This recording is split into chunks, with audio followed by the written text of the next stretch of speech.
Hello everyone, I'm Samura1man. I'll be running Metroid Prime Remastered for you.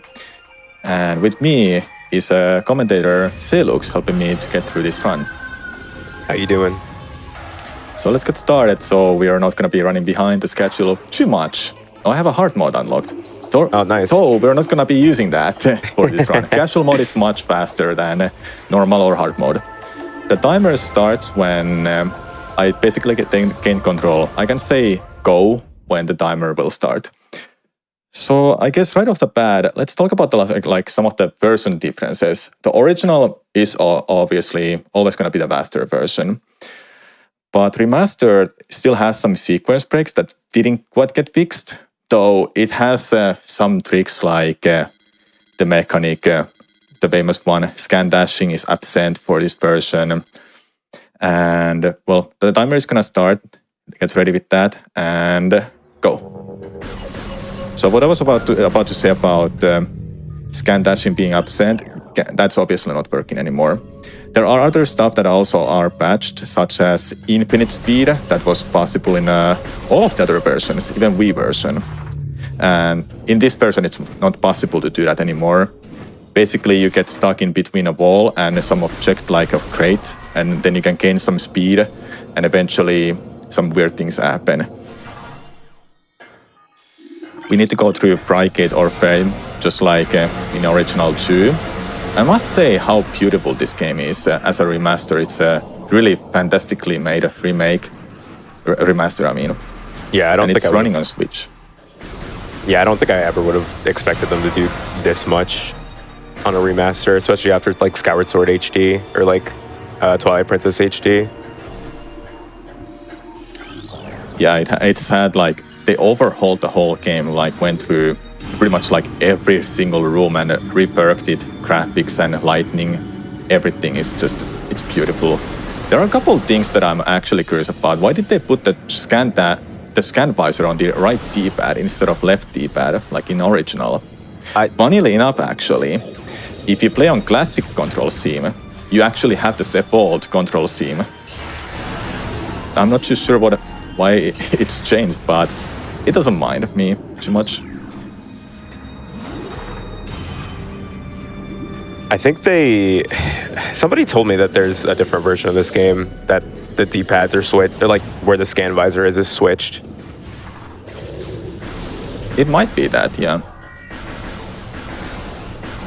As this is like kinda being the same as the Wii version, you notice me using the spring ball. It's in a remastered version. I'm using pointer control scheme personally. I find it better and suitable for myself. I did try other control schemes and I just couldn't get a hang of them. And I'm using Joy-Cons too. And I personally prefer to play with Pro Controller for every game. But for this, since it's pointer control scheme I'm using, and Wiimote Nunchuck is pretty much the same as Joy-Cons, so it feels like I'm playing a Wii version.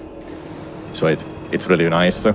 Either way, doesn't matter what control scheme you're using, it's a personal preference, and I'm liking that it was added to this game. Here's a first boss fight that can be done pretty quickly with some rapid-fire missiles. Shooting to the mouth is the weak point and deals more damage. I'm not too sure it's double damage, but it's way more damage than hitting its body. Oh yeah, the boss fight is over because it's that easy on casual mode. On casual mode, it doesn't really matter as much whether you hit the mouth or the body, but on GameCube runs, you'll see runners like scan Parasite Queen, so they can target the mouth specifically to actually be able to beat the boss as fast as Samu just did now. Yeah, scanning a boss is kind of the same thing in Metroid Prime 2, where they would scan Grapple Beam Guardian, so they can actually hit its weak point, which is the head. So kind of similar thing, just like zayloox said. Out of Bounds is in this game, but some of the locations are patched. They don't work. They might work. However, how Out of Bounds works in this game is completely different compared to the original and Wii version.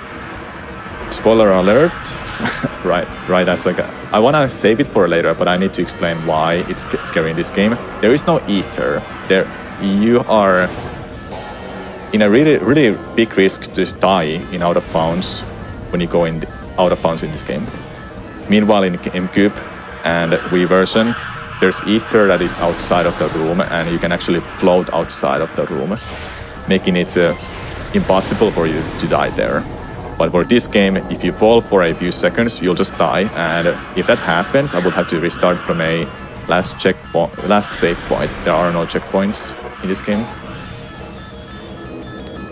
Yeah, this run ends up being incredibly volatile. There's a lot of moments in this where there's a lot of tricks in this speedrun that are not for the faint of heart, I'll say. That could take a while. Sam is pretty good though, so I'm sure he'll be fine. I'm sure we'll be fine. Yeah. I did prepare myself with backup files in case something actually goes horribly wrong, so I wouldn't be stuck on doing one of the tricks, out of bounds tricks, for like 10 minutes. It will be terrible. So good to have these backup files ready. Yeah, unfortunately, there's not really a way for us to make any of those tricks safer. Mostly just because I think they wanted to screw over people trying to go out of bounds. Unintentionally made it a lot more fun, if you ask me. The risk makes it a lot more enjoyable to watch, but that also makes it a lot less safe to do in a run. Everything's practicable, though. I wouldn't say that it feels random whether you're going to get it or not. Everything's controllable. You know why you failed when you did fail, so... Yeah, for sure. It's not random at all. It's just way more punishing compared to the other versions. Hey, that was a nice escape. 4 minutes and 30 seconds left in a timer. I think that's faster than my best escape, honestly. Just so you know, I haven't played this game for like a month, and I prepared for this run just yesterday. I've been playing Zelda games for the past half month. It's Zelda month. Yeah, the Zelda month, I had that. I was streaming nothing else but Zelda games. Wait, why aren't you getting Space Jump? Oh yeah, that's a good point. Space Jump Burst is in this version. It's possible, but it's very hard. It's requires you a runner to do a really specific way of dashing off the enemy on the ship, then releasing that in a specific frames to get enough height and distance to land on a small collision or platform where you would go with the scan dashing in original. But it's not easy. I've not tried any spawns. I tried it for a couple hours and I was like, I'm giving up. I'm not gonna learn this just to save 2 or 3 minutes. It doesn't save that much time as you would expect. Instead of that, I'll still get Space Jump early, but not as early as Burst. When I get bombs, then I'll be getting it. If I don't have a Space Jump boots, we'll have to do this pretty casual route where you would get the missile expansion from the Mechatron. I don't remember its name, but Hive Mecha it was. You can skip that. I did try it, but I couldn't get a hang of it, how to do it, so I'll be buying it instead. Some of the equipments we'll be skipping are in a game like Gravity Suit. I'm not gonna be picking up that at all. What other skips are there that we are not collecting? Oh, that's a great question. I think I'm so used to playing this way that I kind of forget what items you're supposed to have. Yeah. Gravity Suit's probably the biggest one. Most of it's like we get things pretty majorly out of order. But at least in this version of the game, most major upgrades we do end up getting. So like we need super missiles in this run. We need power bombs. We need a lot of other things that you don't necessarily need in the GameCube or even the Wii version of the game. But the order in which we get those things is going to be a lot different than what you might be expecting if, you know, when this game dropped on February and you had your playthrough. Yeah, it was surprising that Nintendo Shadow dropped this on February's Direct. And on the same day, the same night, I was like, okay, I'm gonna play this. I'm gonna get it. Oh, I cried during that direct. I'm not even kidding. I cried. I was so shocked.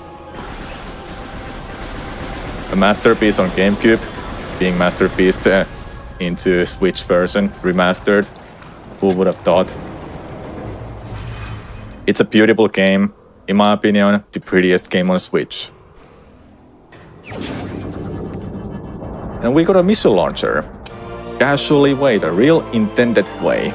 But don't worry, we'll get things out of order soon. Now we have to head back to get Morph Ball. For getting Morph Ball early, well, not early, the fight itself can be skipped. I'll be attempting that, and I only have one try for it. Since if I fall down into the pit where the bite is, I can't try to skip again. There's like a huge zone that you just have to walk on and the fight starts. You can barely jump over that. And those jumps to jump over that are not exactly easy. I don't think I've ever gotten it. There's a really funny comment on a Prime Speedrunner's YouTube channel who's done multiple runs at GDQ, Justin, of like people accusing him of cheating on his video of getting this trick because it's really hard. Like it's legitimately very, very hard. But there's just like mountains and mountains of comments like saying that he must have used hacks in order to get it. Oh, I didn't get it. Hey, that's better than me. I haven't even gotten that part. Well, fortunately, using missiles and shooting at them on ground will kill these beetles instantly. Just need to get lucky with some drops. If I have multiple them right next to me, the splash damage from missiles will just kill them all. Hey, no, it wasn't bad at all. I got some missiles back too, which I will be needing in an upcoming room. Most of the enemies and bosses, pretty much all of them, are easier to kill on casual mode. Normal mode being like a normal mode for the original.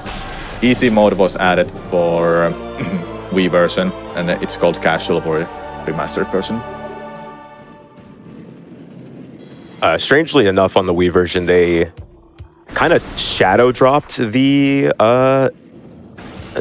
like an easy mode into the game because it's not labeled that, it's just normal mode. And then the original difficulty is called veteran on the Wii version. Then a hard mode is called hyper mode. Right? Yeah, hyper mode. Yeah, it's just the same thing from Corruption. That's how they named those difficulties. And then I think they even made further. So there's, as Samu mentioned before, there's a lot of patches in this version of the game.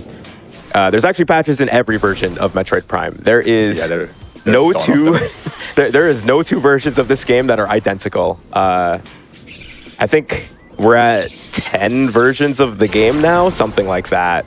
And every single one of them has some type of, if not speedrun relevant change, definitely a casual relevant change.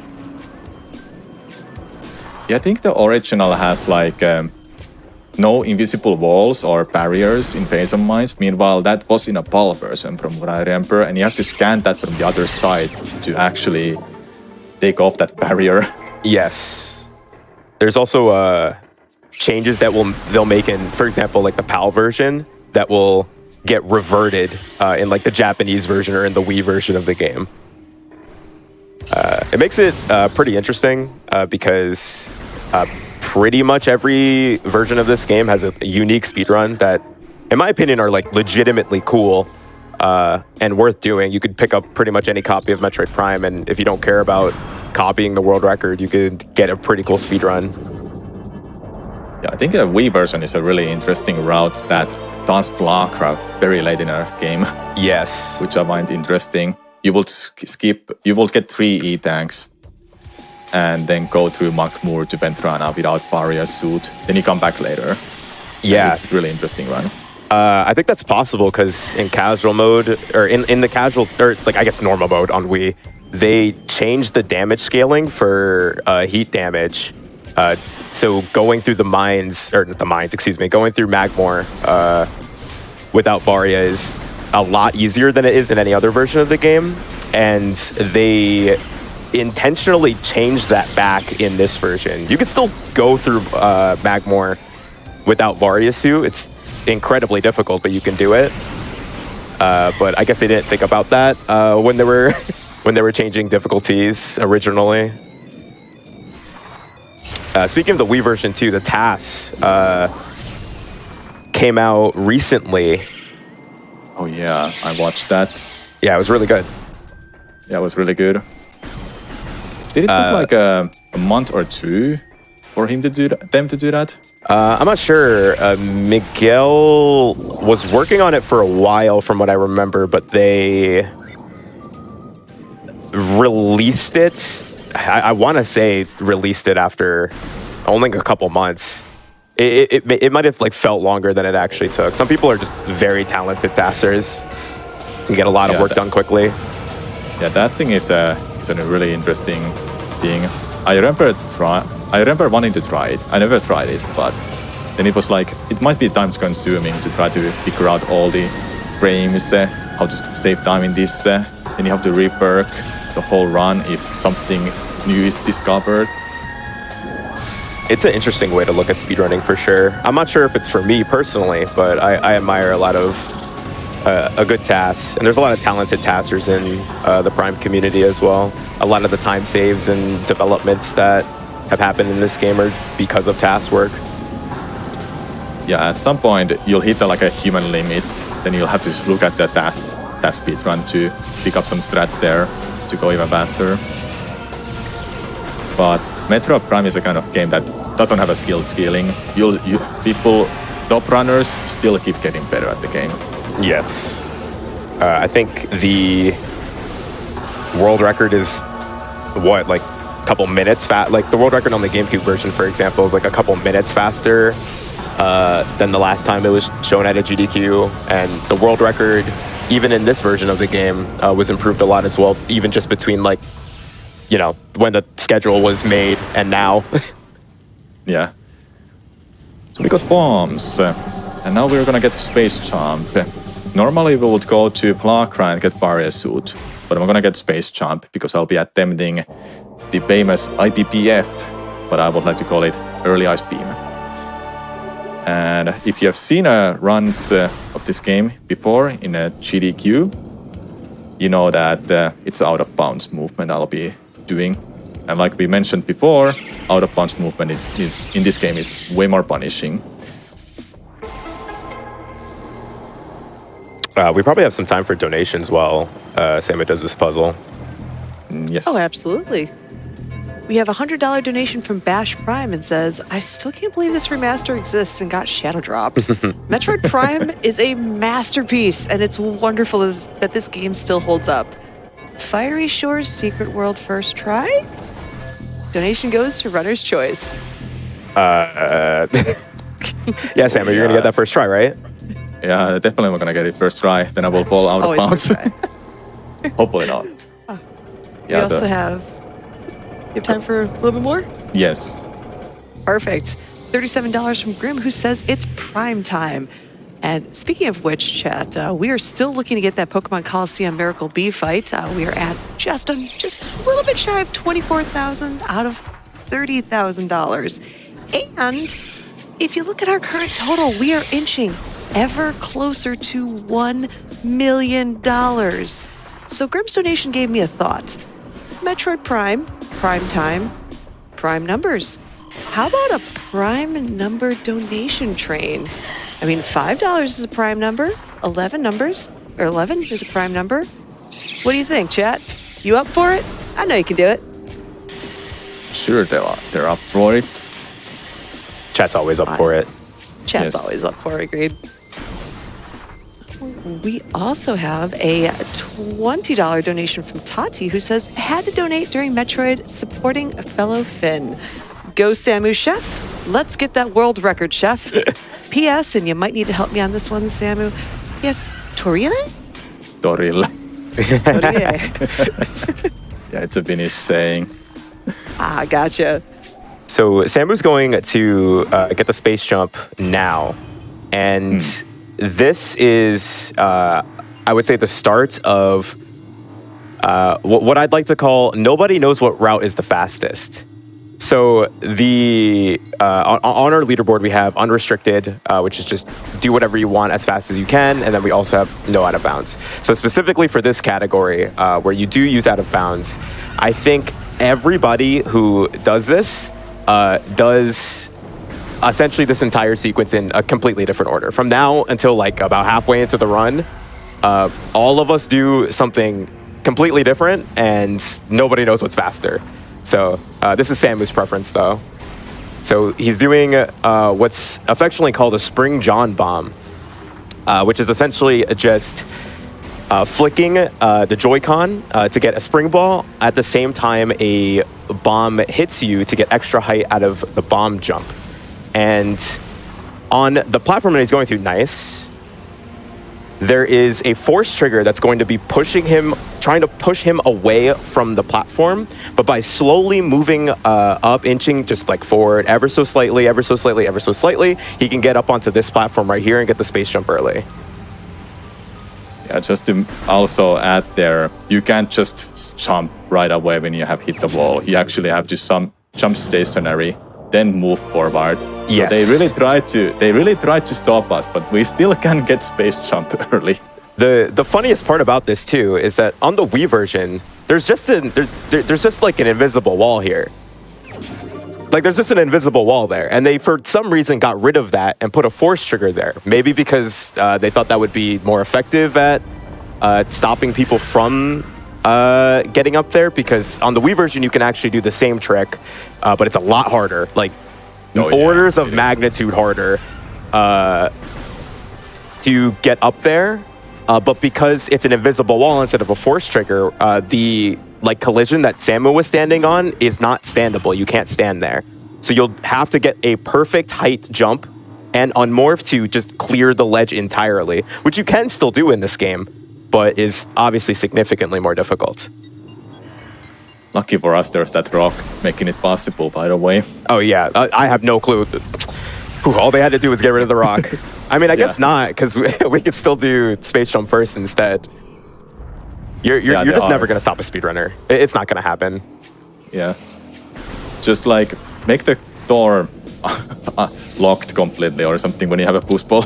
I don't know. So, I mean, hey, they did that in the PAL version of the game. There are doors that are locked.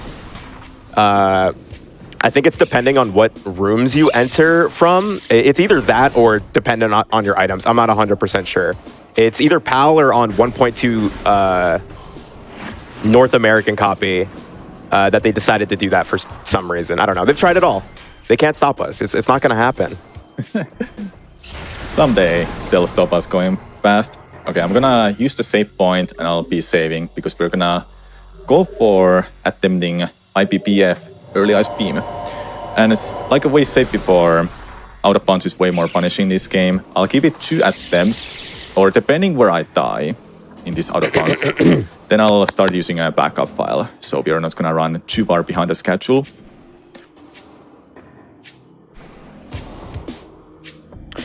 So the first step to this trick is a slope jump, which if you run at a slope and press the B button at the correct timing, you'll get extra height on your jump, which allows Samu to go out of bounds. So I'm sure many of you, if you've seen a different Metroid Prime speedrun, you've heard the famous phrase, every room is inside a box. They got rid of the box. There's no box here. No box to save Samu. So he has to very carefully jump across the collision of every single room here to actually be able to reach the ice beam. Now, this is a lot more difficult than it looks, but it's also a lot simpler than it looks at the same time. As long as he's careful to let go of the stick when he lands, we should be good, as long as he's jumping in the correct spots. Now, this jump here is really difficult. I call this the 30% jump because you only get it 30% of the time. Nice, good job. And the main risk factors here are either falling down and dying or clipping back in bounds by holding the stick in while landing in the incorrect spot. So this room is called Furnace. This is probably the most difficult room, at least for most people. You'll see Discord messages for days of people complaining about this room. But Samu got it pretty easily there. And then finally we have Hall of the Elders, which is a little bit tricky here. He's going to have to load this room. There is a ghost fight here that's going to lock the door if he activates it. That's not too big of a deal for a few reasons, but if he accidentally clips in here and has to fight that ghost, there will be an incredibly dumb trick. And nice. I'm so happy. Zayloox, nice. Done it. That was smooth, honestly. That was actually like fast. That's one of the fastest ones I've seen you do recently. Yeah, it was definitely a really fast. I didn't even have time to explain everything. That was too fast, eh? Seems like. But all the hard parts are almost over. There's still more of them coming up. Oh, no, yeah. There's still a lot more to go. But Samu made that look a lot easier than it is. But with a lot of practice, you can realistically get this good. Yeah. Sorry if I hop in, but in a Burnage room that I was in, there were 2 hard jumps, and if I don't get them, I'm just gonna fall to death, and I pulled them off. Yes, there's a lot of strats in Furnace, but I kind of think the strat that you do is harder, honestly. At least than like what the strat that I do. Which one? Which jump? I like skip. So the pipe jump is the part that I think is really hard, and then you jump onto like the side of a wall behind like the furnace thing, like the big metal thing. Yeah. And I feel like I clip back in bounds there like 80% of the time. I have no clue how you do that consistently. I think it might be a different spot, but I'm not too sure. I did try that spot a few times to try to see that if there's even a better spot than that, but that was the one that I'm using is just way better. Yeah. But nice. So, yeah. Now that Samu has the Ice Beam, there's not a ton that he could do with it right away, but it's going to clean up the route a lot to have this sooner rather than later. Yeah, no big backtracking. This game really does quite a lot of backtracking. You go to the Ventrana drifts, you have to come back here to get Ice Beam, then you have to go back to Ventrana drifts. Yeah, this is a game like that. A lot of backtracking, the usual Metroid things, which was quite much changed for the Echoes, the sequel then. Not a whole lot of backtracking to other areas. Oh, I fell down. Yeah, there's only a few instances like where you have to, like what the worst backtrack in that game is getting Seeker missiles probably. Yeah. Another one is power bombs. Oh yeah, I forgot about that. But there's a shortcut for that one, isn't there? Yeah, there is a shortcut that leads back as well. So it's not too bad. The more you can get rid of backtracking for this game, the more times you'll save, which is good. You noticed how I opened this door? There is a invisible wall, basically. I can't bomb jump over it, which is in a PAL version, I believe. Can't do that in that version. I think the Player's Choice American version's the first one that did that. I don't know. They got rid of that. Was like the first thing that they got rid of. All right, now it's the Flogra fight. There's a lot of ways to fight Flogra. I assume Samu is just going to use Space Jump. That's why I collected it. Although these look like bomb slots, they're not actually bomb slots. They're just a hitbox that looks like a bomb slot. So in everywhere else in the game, if you see this device, you have to actually, transform into the morph ball and like go into it, let it, Samus attach into it and then drop the bomb to activate it. But these ones are not like that at all. It's just a hitbox. So all Samu has to do is lay a bomb next to it and it will damage Flogra. Yeah, gotta be close enough. Sometimes you're not close enough because Flogra might push you back because its hitbox is huge. Then you'll have to just try again. I got the E-tag as a safety against this boss, and the next trick we'll be doing after getting a barrier suit. Okay, I'm knocking on wood. Don't fall out of bounds here. Okay, nice. You did it. Wait, what? Have you seen that? I have not. I have no idea what you're talking about. There's I think this happened to someone else too, but I was doing 100% runs and Flagra knocked me out of bounds somehow. Oh, like during the cutscene. I've seen it. I've seen actually. I have no clue why that. I don't think anybody knows why that happens. That is actually hilarious. Was it only on that spot though? It was on the first one, yeah, but I don't know if that actually matters. At least that was my first time seeing that. That is so funny. I had no idea. Imagine it happened now when you're saying that. Yeah, I was knocking on wood the whole time. The whole time. Don't worry, I had you. Yeah. Yeah. So that's Flagra. Pretty much nothing too exciting to explain about it. You see, just gotta bomb the slots and that's it. Yes. If I didn't have space jump boots, would have had to knock down all of the mirrors and so forth. Yes. Samu's about to get the Varia suit here. This cutscene's pretty long. We could probably do like 2 donations. Oh, you have so many donations coming in with that Prime number train showing up. We have $101 from Anonymous who says, Primes for Prime.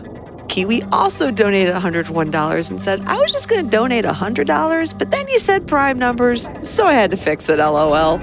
And of course, LG, with no comment, gave a generous donation of $1,000. Wow. Thank you so much, and keep those Prime number train donations showing up. Beef agrees with $23 with unleashing $23 from Metroid Prime speedrun. It's a good enough Prime. Did you just take a picture? Yeah, I took it on purpose. Just wanted to see, did you notice that or anyone else? I'm watching you. I'm watching. Yeah?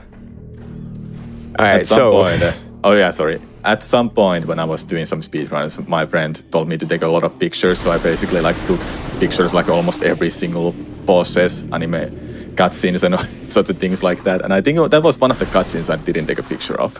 Yeah, you need to take you need the YouTube thumbnail. Yeah, very much YouTube thumbnails. I got them already. Okay, so going down to Magmore, I guess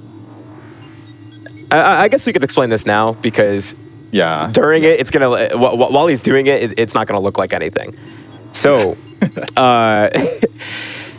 once Samu gets to Fiery Shores, which is a ways into Magmore, he's going to be trying to clip out of bounds by using a enemy that we affectionately named Tricle, Tricle the Triclops. And it is a trick that if anybody tells you they know how it works, they're lying. They're lying. Nobody knows how nobody knows how that trick works. I've never once had it explained to me in a cohesive way. It's just these are the steps to do it. Figure it out. Have fun. Like if he throws you out of bounds, he throws you out of bounds. Yeah, basically. When I was learning it, I was like, okay, I think I figured it out. But then I'm like, I didn't figure it out. It's not working, man. Yeah, if you get this first try, I'm gonna say you're the best player ever. And then if it takes you like 2 minutes to get it, then oh man, RNG. Oh well. That's how this trick is. I don't know.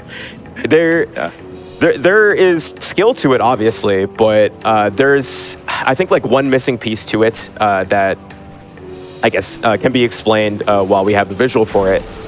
That is, at least to my knowledge, not controllable, and we don't know why it happens or not. So this is easily the big reset point. A lot of people don't want to do out of bounds tricks because of this one specifically. Yeah, doing this gives us a power bombs early. We can use one power bomb early because it's an expansion. Funnily enough, this works in all of the versions, but only in remastered version you can get the power bomb because you can click back in bounds in this game very easily. In a remastered version, I mean. So here's the Triclops. Let's see how many tries it takes me. Oh yeah, I forgot to. I was gonna say that there's a soft lock potential as well. That's why I have a backup files ready. There's a lot that can go wrong here. So the first thing that Samu did was, he's gonna do it again here, is when the Triclops grabs him and brings him towards the lava, you need to spin your stick or just mash the stick to get the Triclops to let you go while it's trying to throw you into the lava. What that's going to do is make it so the next time that it grabs you, you just instantly get dropped. Now, it might seem that he is just failing this trick, but he's doing it right. Like, he is doing the trick correctly. The Triclops has to have like some magical alignment of the stars that all come together to where not only is it going to grab and drop you in the correct spot, but I think the Triclops needs to like it needs to move in a specific. Yes. It needs to push you in a specific way, then grab you next to the wall, then it will let you go and you'll clip back in out of bounds. It's a very okay, I don't know why that didn't work.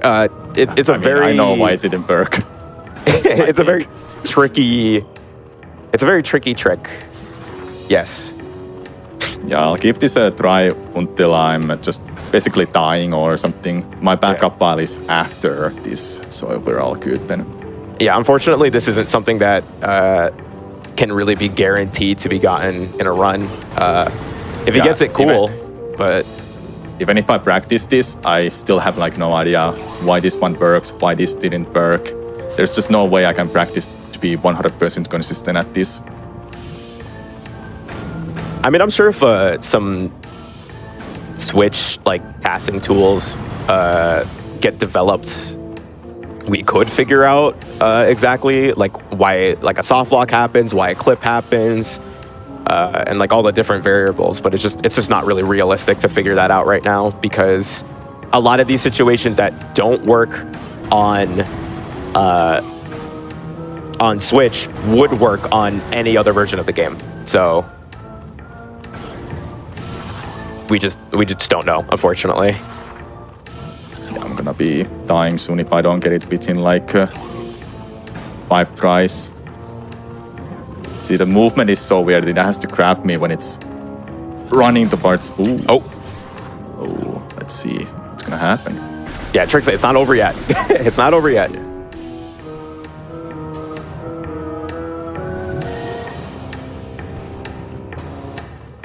Oh, hey. Nice. Good There job. we go. Skill, Thank all you. skill, first try. Yeah, all skill first try. all the failed attempts, you didn't see them. You just forgot them existed. Yeah, no. I have It was actually 39 RNG manipulation. Yeah. I have 39 hearts. 39 hearts? Yeah, 39 hearts. Just like in Zelda games. Yeah. I'm gonna make sure I kill these first. They don't deal quite a lot of damage. But I need to get the next room. Yeah, I need to get the next room. They can knock you in the lava and then do a bunch of damage that way, though. Well, it was on first try, but I did get it in a run. Okay, so here's pretty much all the item placements. Missiles, E-tanks are unchanged for the remaster. Uh-oh, don't break that yet.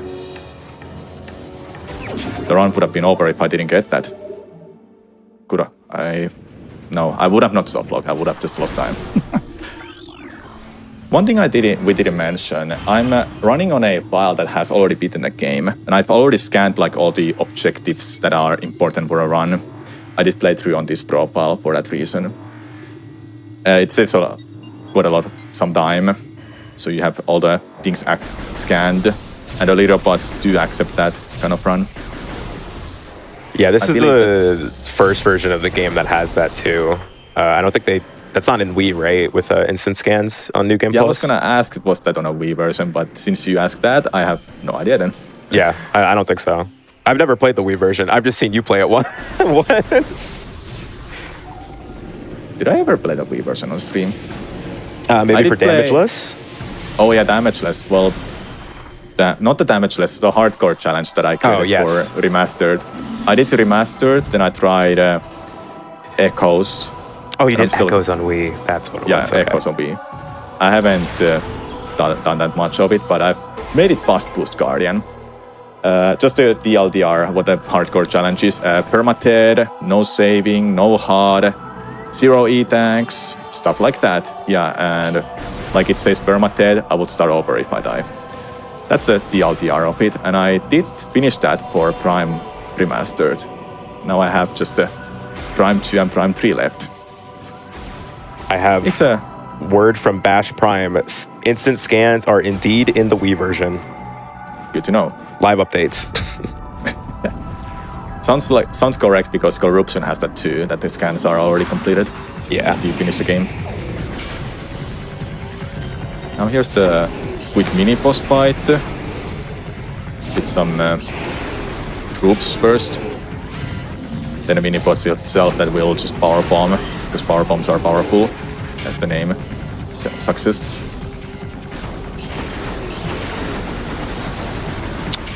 Weirdly enough, they actually changed Shigots, I think at the PAL version, to give them way more health, like significantly more health. Yeah. Not this one though. Yeah, this one, well, doesn't matter because I power bomb it. So even on casual, I think even on casual, it takes more damage to kill a Shigot in this version than it would on like normal mode on GameCube, for example. It's crazy. Significant difference. I think it's a one fully charged power beam that takes off the shield, the shell from them. Maybe I did run it, but I haven't run it for like a couple months. Okay, need to remind myself I don't have a power bomb, and I'll be needing it after Super Missile at least, because there is a good room where I can refill myself with a one power bomb. It's just a one power bomb, but I can use it, and I'll be saving a lot of time in backtracking. One reason why I got that was to minimize the backtracking. Power bombs are normally gotten in Face of Mice, and going there, then heading back, kinda loses time.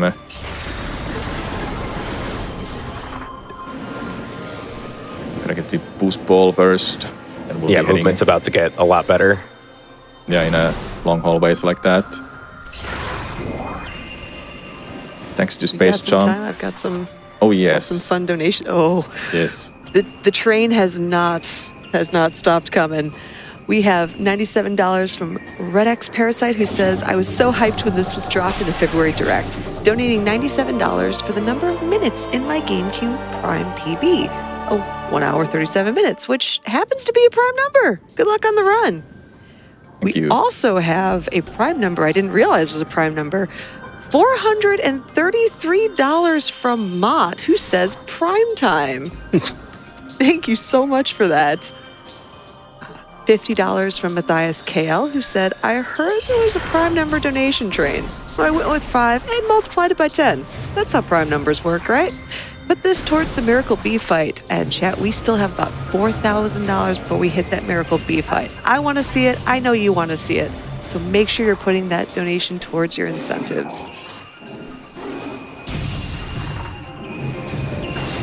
You saw me doing some slope jumps here and there. Things like standing on certain spots still works, like standing on this small pillar, then this small hill, and we can just skip the puzzle on this room.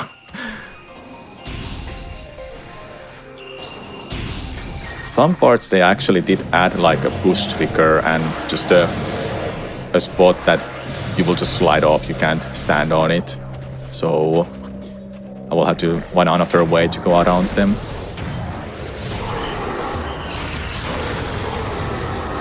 This might be one of the few runs that you see the Space Pirate labs being done forwards. In most versions of the game, including this version, you can do it. It's part of the we don't know what route is the fastest one. They do this backwards, but it's pretty cool to do this forwards, honestly. You do a different route, I assume, compared to mine when we were talking about this run a while back. Yeah, so I do space jump early after Flagra, and then do Triclops, and I do IBBF after getting Wave Beam. So I do. So instead of IBBF, I get this Ice Beam on time. Ice Beam on time. Yeah, instead of early Ice Beam, it's Ice Beam on time. Because the movement is faster. It is faster to do the out of bounds there, regardless of whether or not you need to do it. But it's obviously harder. Oh, the reason it is faster is to skip the puzzle. That takes a while. The community decided to go with RTA timing, the real time, for this game. And those who are not aware, in-game time is shown in the end of the game, but for remastered version, in-game time is not the same like it would be for the original Wii version. It's changed. So the community decided to focus on RTA time for remastered, but still focus on in-game time for original and Wii versions. The changes are really weird too. I think a lot of it centers on, in the other versions of the game, in-game time does not run during cutscenes and has a pretty like gameplay focused like start and stop point. Like it goes while you're playing, it does not go while you're not playing. But in Remastered, some cutscenes count under in-game time, and even after you beat the final boss, the in-game timer just keeps going for some reason. Yeah, it's kind of weird. This room, I would say, there is a way to skip this puzzle, but I couldn't learn it properly, and I'm not gonna go for it. Well, I can't anymore because I did the puzzle. Yeah. I mean, you would have to do like a bomb space jump, land on like a small part of the wall, or like the puzzle part. Then you have to jump to the other side with like scanning an objective, then jump. There's like a way. Samus is floating in Remastered, Corruption, and Wii versions, but by scanning an object or holding a scan on an object or an enemy, you actually have like, you can control the momentum and you get a little bit of speed from that, if I can explain it like that. But it's difficult, like I said, I didn't get to learn it properly. And it may not even save time if I fail it like twice, so it's just better for marathon and just generally to not go for it. In this room, I need to remind myself, well, what I'm reminding myself now is to get a power bomb drop. Otherwise, I will have to come back to this room later if I forget it. Usually these boxes drops you a power bomb. There you go. I got it. These space pirates will just die from a single wave beam shot and missile. Because wave beam is homing attacking, so is missile, so it makes this fight a lot faster and easier. Those who remember, there is an artifact in this room, and I'll be collecting it. Normally you would have to get plasma beam to do it in the normal way, but developers still didn't put like an invisible wall there or high enough, so I can just do this really simple trick to hit that. I missed it slightly. I think I was too far to the right. Too far to the left, I mean. Why did it go that way? That's so weird. The angle, it's not precise, it's just sometimes weird because the hitbox is like left side of that, what I tried to missile. Yeah, it doesn't look like the missile hit, but the splash damage is enough to knock down the tower. Here's one of the artifacts we're collecting. No need to backtrack here anymore.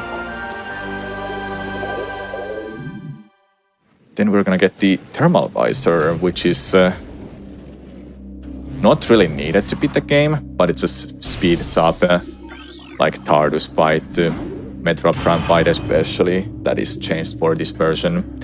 It works like the same, but the fight is a little different and hectic because how much Metroid Prime is actually moving compared to other versions. Oh, luckily we have Ice Beam. We can just freeze this Metroid. Normally you don't have it. You have it at this point, actually. Yeah, that's convenient. I guess you're supposed to use a super missile, casually to kill that Metroid. Yeah, I guess so. Just need to scan these three visor spots to get thermal visor. The thermal visor is not actually required to beat the game, but realistically, it's a lot faster to just get it than to not. It's going to help a lot with some fights later on. Yeah, and the route I'm using, we still have to get a super missile. It's required for beating the game. Unless you want to do that really terrible long out of bounds, skip a super missile, which I don't think is ever gonna be done in any person speedrun.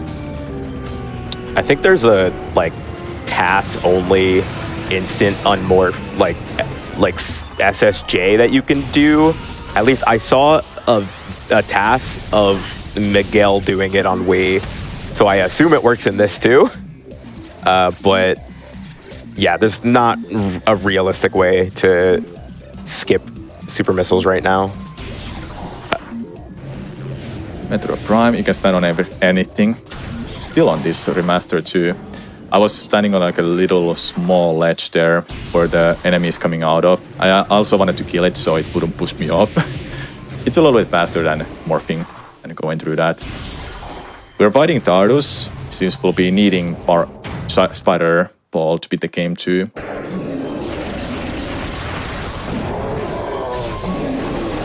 Here's Tardus. Gonna be a fast fight, I hope. Just need to remember which sides I need to be on after the weak point shows up. Oh, it's the right side, of course. If I had a plasma beam, this fight would be a lot faster, or if I had even more power bombs. But I need this power bomb later. That's why I'm not using it right now. Didn't hit that. It's okay. The plasma beam on casual mode, like really does a lot of damage to Tardus. Each, I guess, limb, if you wanna call it that, can be destroyed in like a half charge shot. Yeah, so it's very powerful. Yeah, you just get a fight where he doesn't even get a chance to move. He just keeps trying to roll into a ball, and then you knock him into the next phase every single time. You'd also see Samu dropping bombs. That's really useful because it will reveal the weak point immediately without having to do a bunch of damage to it with thermal visor on. And the hitbox of bombs is also really big and helps against Tardus. Yeah. You also don't need thermal visor for this fight. That's a really common misconception. There might be some version where you do need it. I think some versions you need it to get in here. But for the actual fight, as long as you know what to hit, like Samu did right there, the damage will be done. Well, when you say about the person that needs it, if you play casually, yeah, you need it for this person because the spot where you have to use just a couple rooms away, backwards, that spot doesn't show up until you have thermal visor that you need to shoot with the wave beam. Yeah, I think that's the only wave beam like power panel that you need the thermal visor to hit too.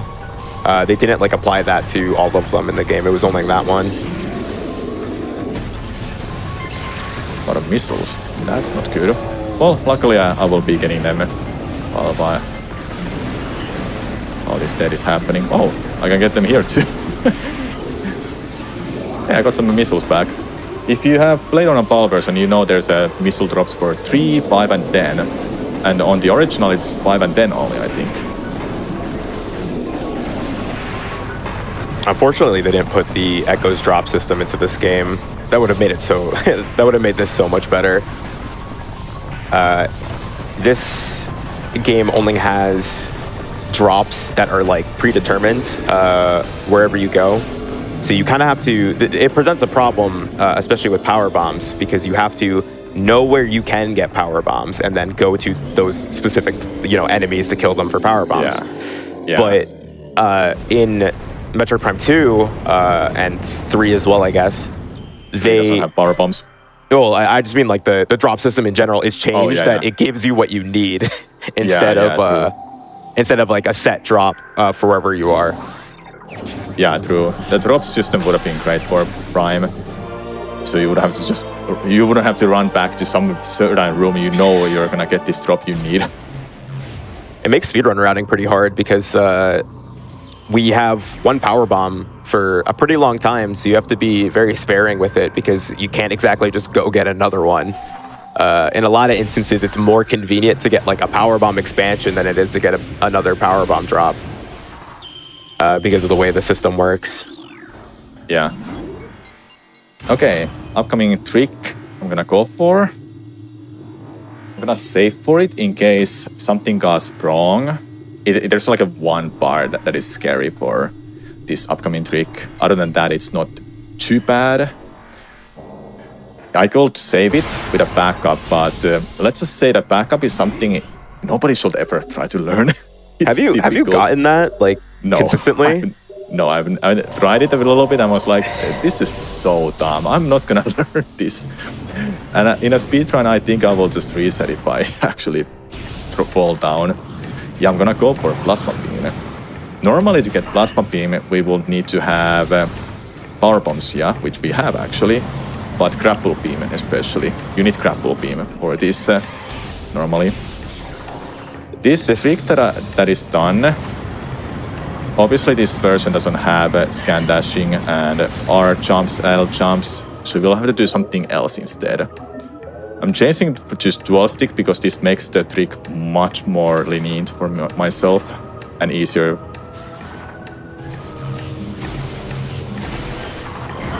So what I'm doing there is to unmorph instantly, then I jump on that platform while targeting that enemy.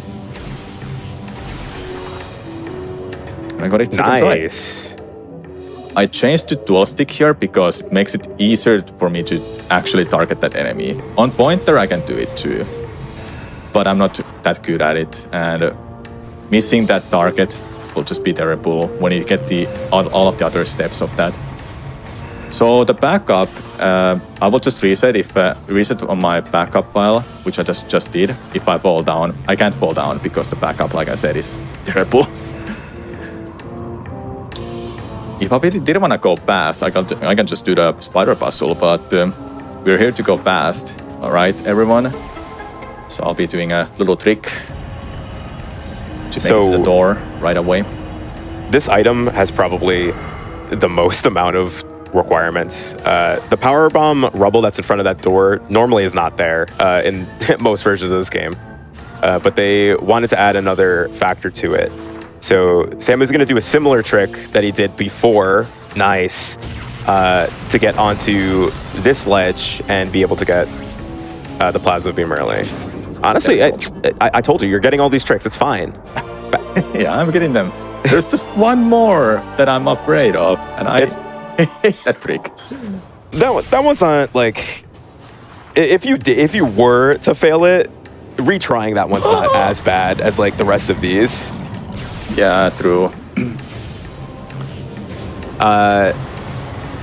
So the bomb trick that Samu was talking about is called a bomb space jump. I think it has the same name as this is something in Metroid. Yeah, bomb.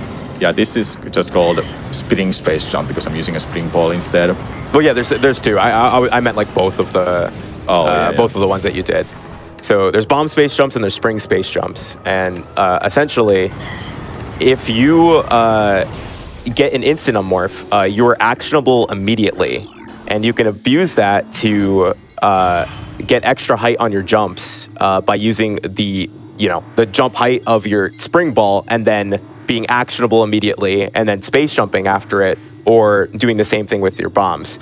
There are limitations to it. You have to be within, I think you have to press jump within, I think it's 22 or 24 frames of leaving the ground. Something like that, yeah. If you do it any later, you're not going to get a jump. Yes. There's going to be more of those in the run, but it's probably the biggest trick that is in this version, at least, like that we use all the time. Because in a lot of cases where the GameCube version, or even the Wii version would do a dash, we have to do a BSJ instead. Or I guess the Wii version would also be doing BSJs most of the time as well. Yeah, it does for extra heights. I'm not too familiar with the Wii version's route. I did watch it a while back just to be interested. What is it? Can we do the same thing like for the remastered? It's like a little less restrictive in some ways and more restrictive in other ways. It's definitely cool. Yeah, it is. Every run is different, which is really nice. Just because of absent of scan dashing in one version, the run is just completely different. So Samu's about to get an artifact here. You need 12 Chojo artifacts to beat the game, and most of those. Sorry, my fault. Sorry, I was gonna say I'm gonna reveal myself with health quickly there, so I don't die. Oh yeah. Keep going, please. Most of them are gonna involve some type of backtracking. This one is pretty much just 2 tricky jumps, and when Samu gets this jump, he's going to go into a room that has a lot of water in it. Now, without the gravity suit, Samus is really heavy in water. But you can actually skip using the gravity suit in this instance by targeting a scam point that's far away. This gives you what's called L physics, which there's a reason it's called that. It doesn't really matter. But pretty much it makes Samus a lot more controllable in pretty much every single situation. And with the slope jump, he can get up into this room and get Artifact of Life Giver. This is incredibly early. There's a lot of stuff that he normally would have had to do before getting this. Yeah, you will need to have a... Normally, you need to have gravity suit, spider ball at least, and of course, at that point, you have wave beam. Yeah. On a GameCube version, you will do the same thing, but not with the scan point at all. You can just do the underwater slope jump, and it's just so much easier. Samus, like I said, is more floaty in a remastered, just like in the Wii version and Corruption. So controlling her is a little harder, and targeting something just makes her way more comfortable. This is going to be mostly movement to another artifact, right? We probably have time for donations. Yes. $23 from Little Arrow Soaps and says 23 is a prime number. So here's $23 for SGDQ 2023. We have $211 from NB2K, who says, this was the smallest prime number I could think of. Thank you very much, NB2K.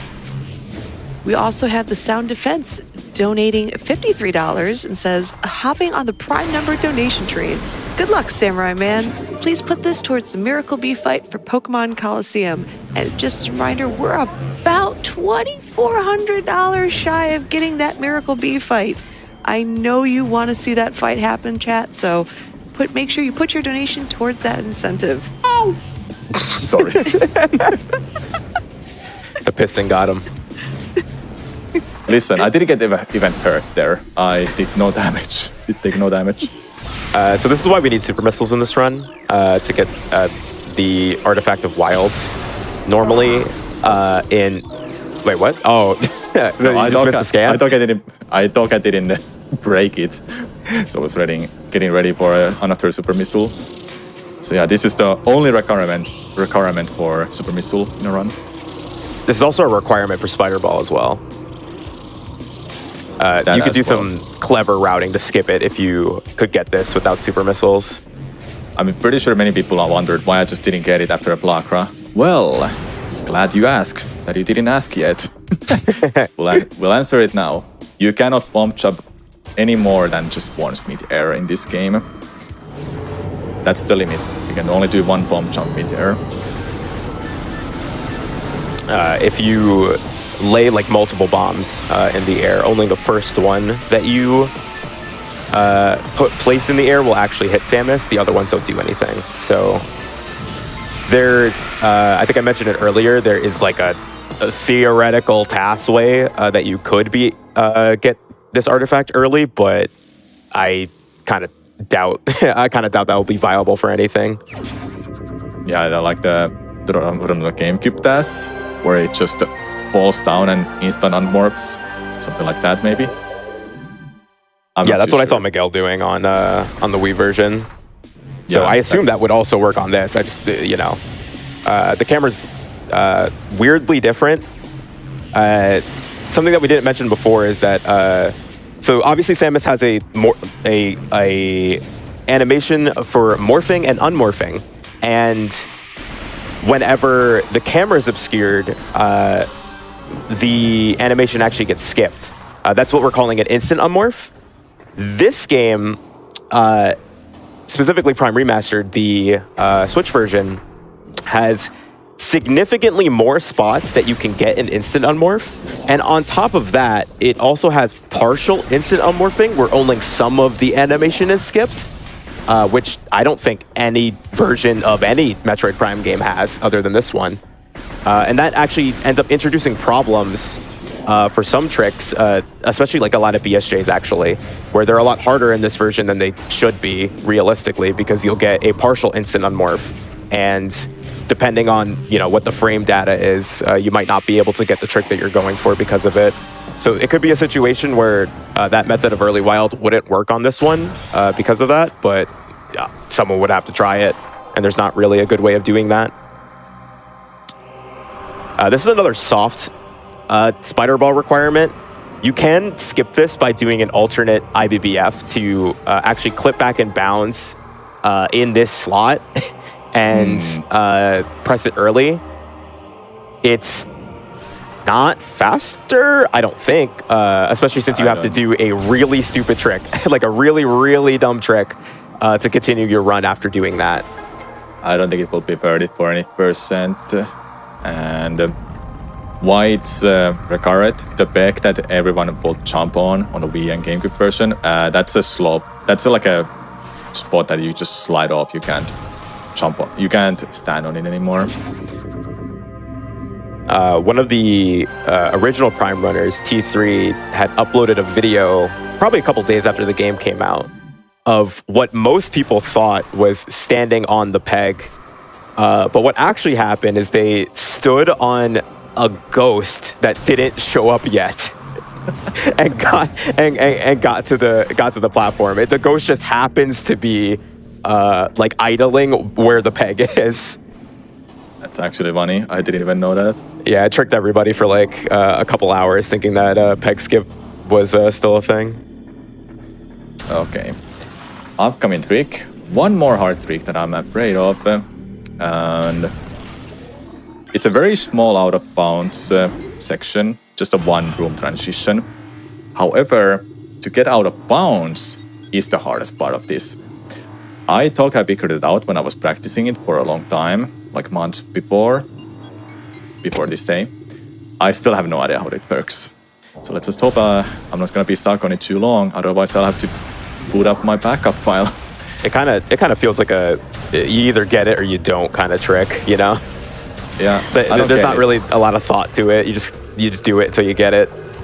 Yeah, I don't understand. You just do a slope jump and hope you just get enough height to go out of bounds.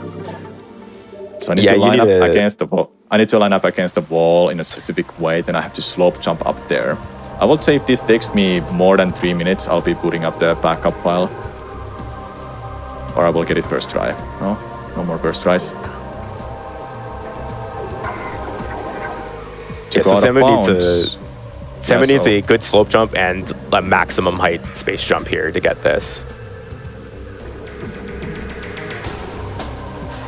Then at the end, I need to morph just to make it a little bit easier to maybe go out of bounds.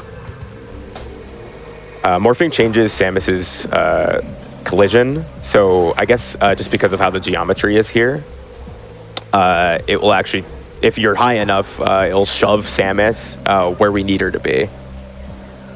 It's just that like extra push. I am so surprised that didn't work.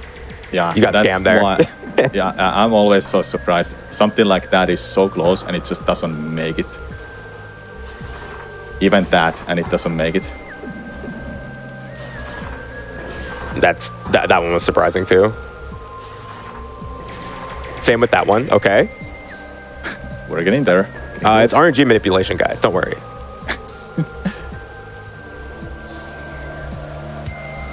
I think the main part, at least for me, the pain point that I have with this is that it's really difficult to like tell if your space jump is maximum height or not. Because like the slow jump is like a feel thing. You either get that realistically or you don't. But the space jump is like the really like controllable part of this that ends up needing to be practiced a lot. This is one of those tricks that I think that you kind of just have to stay in shape in all the time. Otherwise, you're just not going to be able to do it. And even then, you might just have a bad day with it. Yeah, it would be good to let me know if I've been doing this for like 3 minutes. So I mean, we would could be, probably just do a donation right now, right? Yeah, we can definitely do that. Oh, I've got plenty for you. We have one of our previous runners, Metroid Master, donating $15, saying, "Shield!" Decided to donate $5 for each Magneto shield during X-Men. Also to say hi to Samura1man during his Metroid Prime Remastered run. Watching from the stream room, you got this, fam. Thank you. $25 from Metroid Crime, who says, "Shout out to my favorite game of all time, and don't forget to save the animals." And we also have a very generous $1,000 donation from Dan Salvato. Thank you so much for that charitable donation. We have $107 from Marcusant, who says, "All aboard that prime number train. Too bad I couldn't factor in any good puns." I love me a good pun, but I also love that donation. Thank you so much. $151 from Darko, who says, "Prime number train?"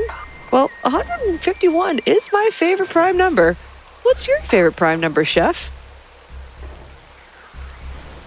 We have $23 from Zan Damascus, who says, "Primes for Prime." Good luck on the run, Samu. Thank you.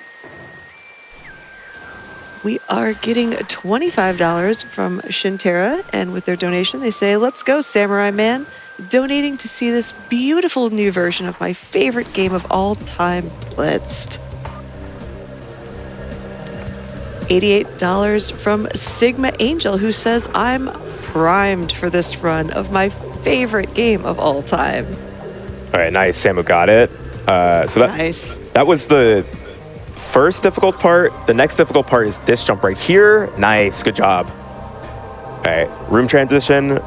There's 2 collision spots he's gonna wanna land on here, and then just clip back into this room. This was a skip for a gate that's right above. There we go. That's right above us right now. Sam is gonna have to, come back through this room again. So he's gonna open this gate up really quickly. But yeah, right after getting the jump, that was really smooth. That was a good wall crawl. Yeah, thank The trick's hard. It's hard. It's dumb. It's dumb. I mean, you got all the major, this run could die. Yeah.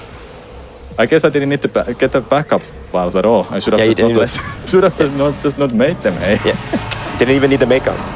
Yeah, didn't even need to make them. But they're good to have in case I actually can't do that or I've fallen out of bounds. Then I don't have a backup file ready.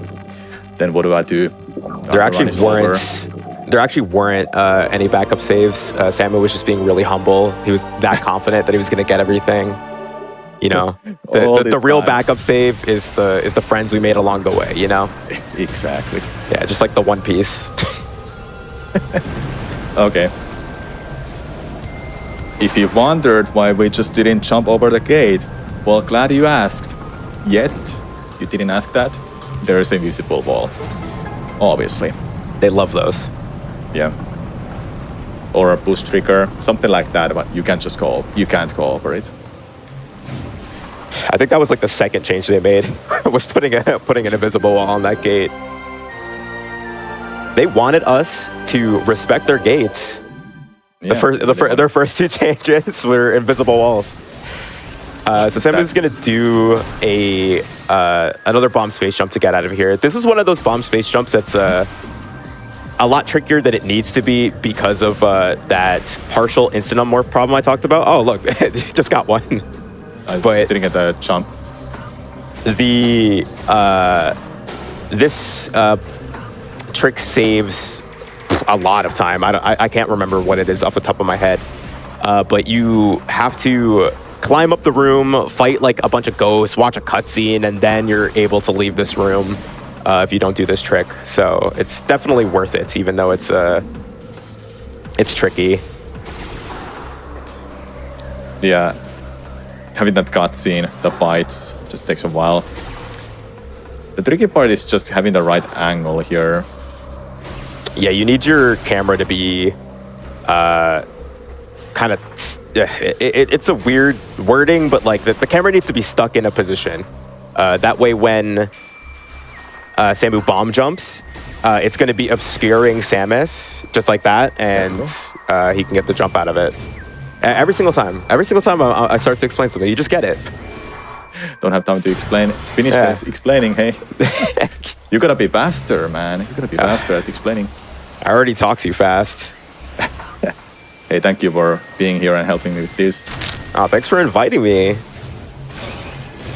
I also was kind of already here, but you know.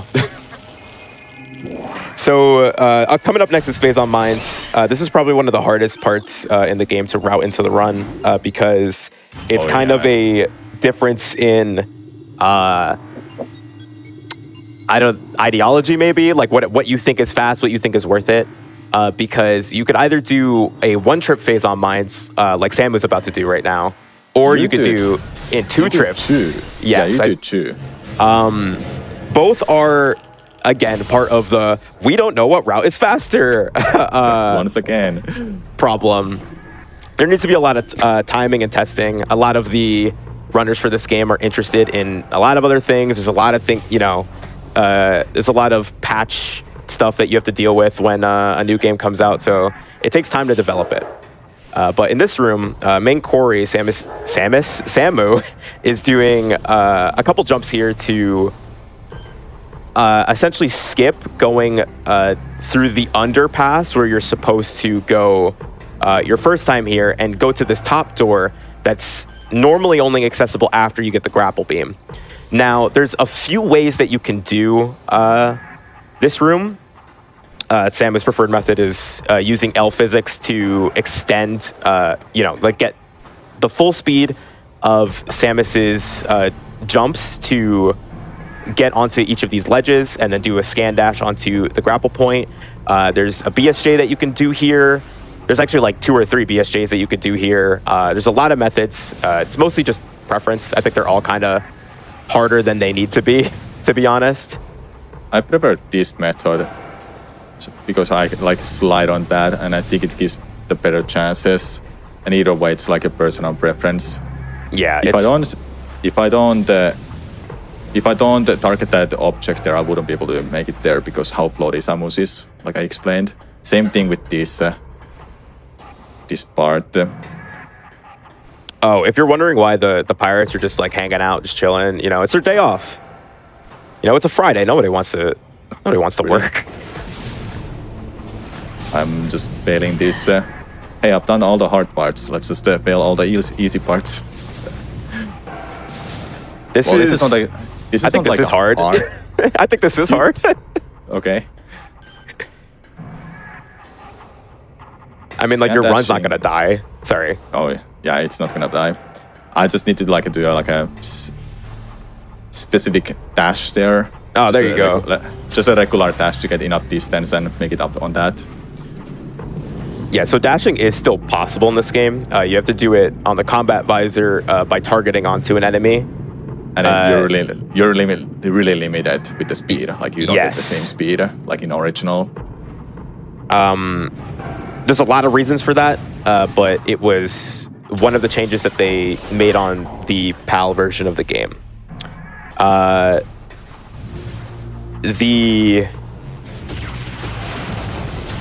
What's it called?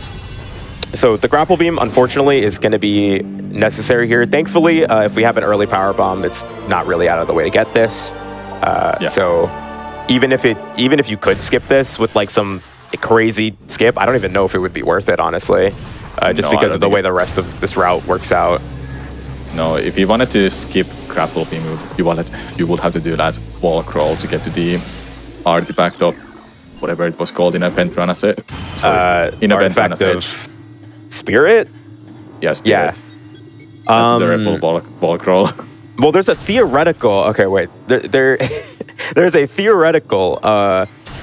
freeze the pirate that's in that room and then jump off of the pirate to get to the get to the artifact. No one's ever even gotten close, but it probably works. Yeah, probably. It probably works. I don't know. Maybe come back. We can revisit it in like 3 years. Yeah, maybe someone will be doing it. Yeah. Once runs are getting more optimized, for sure. Hey, here's Omega Pirate's small cousin that we'll skip quickly. Elite Pirate, what's it called? Yeah. Yeah. Yeah, he's looking still for you. You gotta go say hi. Maybe he's just a friend. I'm gonna say hi to his cousin in the next room, who happens to be way faster than other elite pirates. I think that's because he doesn't have a cutscene, right? So you can just get him while he's doing his wake up animation. No, I think the cutscene here never plays. If you mean this one. Yeah. Like he just comes out here, so you can just start wailing on him immediately. Shooting missiles. What I'm doing is just rapid fire missiles, where I shoot the missile, then I press A to cancel the missile launchers, close it, then I rinse and repeat, basically.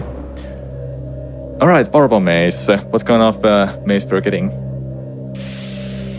Doesn't look too bad. No, it looks terrible. I'll have to go through all of them. Okay. Oh, do you read the maze like during the cutscene? I No, never do. I never do. I'm just looking at it like, what's the path here? Oh, it's actually a great maze. Oh wait, this maze is sick. Okay. That's actually very good. I didn't even pay attention to that.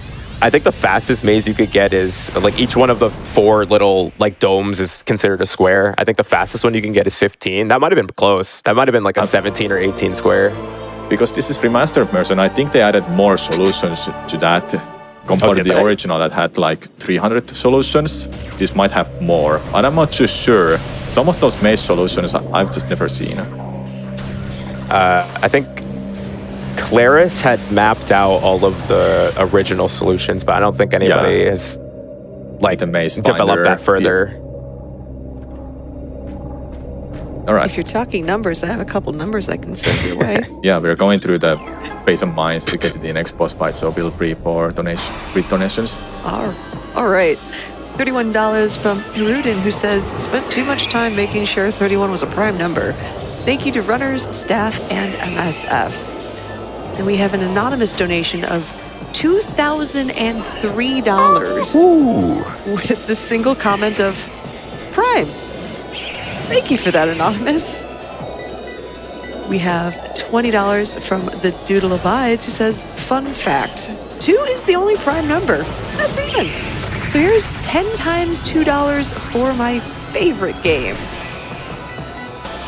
We have a couple $23 donations, one from Negotiator, who says Metroid equals 7 letters, Prime equals 5 letters, Metroid equals 11 letters, all prime numbers. All equals 23, which is another prime number.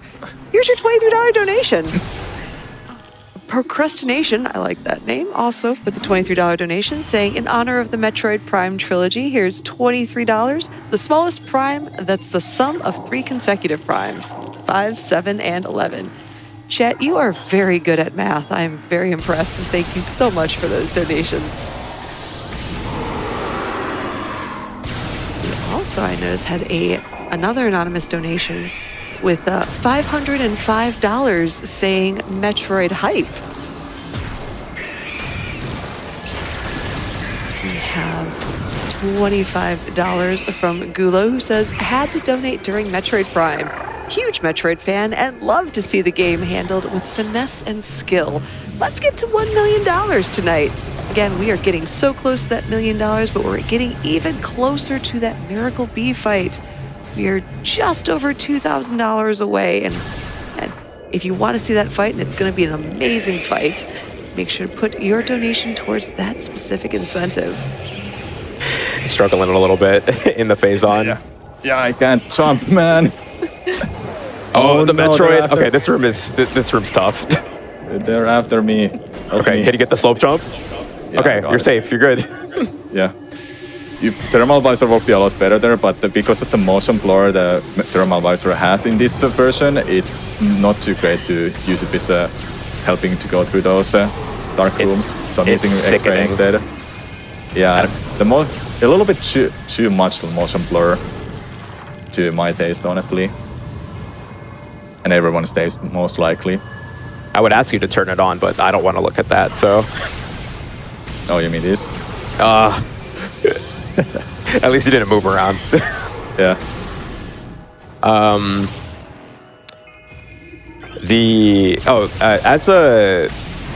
Something I thought about earlier and forgot about was you were talking about how you play on hybrid controls with Joy-Cons. Or sorry, you play on pointer controls with Joy-Cons. I play on hybrid controls with Joy-Cons, and most other players either play pointer or actually, pointer or dual stick with a Pro controller. All three of those control schemes are like pretty legitimate to play on. It's pretty much all preference. But unfortunately, classic controls is not really good to play on for this game because you don't get any way to spring ball. Doesn't the motion control have it? I thought it didn't. Or at least it doesn't have a button. I thought it had it. But either way, DualStick has a button for the jump with the morph ball. But all of the others, you have to use a motion control. I'm fine with that, at least on the Joy-Con. Yeah. I think on the Pro controller it would get really annoying. The good thing about the Joy-Cons, you can actually change the sensitivity for how sensitive it is when you jump. Oh, here's Omega Pirate. It will be done so soon, so pay attention to what's gonna happen. The fight is over in just a couple of seconds. Because we're on casual mode, 2 missiles into super missile, and thankfully we have super missile, we can just 2 cycle this boss. And it's done. Nice. In original, we would be using a power bomb just to speed up the final hit, and it will be 3 pool fight instead. And without the super missile, you can't do a 2. Well, actually, even with a super missile, you can't do a 2 cycle on a GameCube version, I think, unless you're at ass, of course, with the power bomb, plasma beam, supporting the damage. You might be possible, but I'm not too sure. So yeah, we got gravity suit. Yay! I said I didn't even need to get it, but oh yeah, we got Phasm suit. Never mind. Yeah, for whatever reason, it doesn't. It like gives you in the cutscenes the suits in order. So I assume if you came here with power suit, it would just be Varia suit in the cutscene as well. Yeah. That's a pretty easy thing to test. I just can't think of it off the top of my head. Okay, gotta go through some dark rooms. Huh? Nice. Sometimes the Metroid just instantly grab you. I don't know why that happens. It must be when they're like about to grab you and you're just so close to them, they'll just grab you right away. It just latches, yeah, instead of like flying away from you to like charge. If you have played the original version only, very original, no player's choice or PAL version or Wii version, Vision Metroids are here in Phasm-Mines now. In original, they're absent, but only show up in Impact Crater. And Vision Metroids, they're different from the original other Metroids. When you split them up, they'll split to either of the 4 beams, so they're weak to either plasma beam, power beam, and so forth. But with a single power bomb, you can just instantly kill them. It's one of the changes to this game that makes it harder. I don't know if that was intentional to make it harder, but it's one of the changes that makes this game harder on a lot of other versions. Yeah, it will be just a regular Metroids otherwise. So we got that artifact that is not gonna be possible to get early in this version, because Phazon damages Samus really fast. Like they raised up the buff that so much that you would lose like a 2 E-tanks in just a second or something. Even with 10 E-tanks or all of the E-tanks you can get in a game, you still wouldn't be able to grab that artifact. But in the original it's possible with all the E-tanks you can collect throughout the game.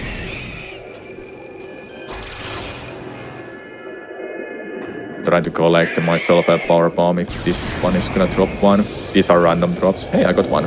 Nice. We have one more artifact in Phasm-Mines to collect, and we'll clean up the other areas before we are gonna go beat the game. Yeah, this is the main movement section of this route where all he's gonna do is try to get to each artifact as fast as possible. There's no more. Oh my god! Like the classic line everyone speedrunner is gonna say, that's never happened before. Is he gonna get you again? I saw him fly up. I saw him fly up. Oh, you don't dare to say. Oh, he's out for Almost blood. You were jinxing it, and it listened to you. Yeah, you got to think about the content, you know. Yeah, I gotta think about the content. Hey, next room. See what's gonna happen. Nice. Yeah, I don't Speaking know of, why, but I don't know why, but that's the thing. Speaking of content, if you are interested in learning this game, on Samura1man's YouTube channel, there's a lot of tutorials to get you started on pretty much every trick that he did in this run. Maybe not like smaller strats, but all the major tricks. You could get a pretty good understanding of where to go with them and how to progress into being able to do your first run with them.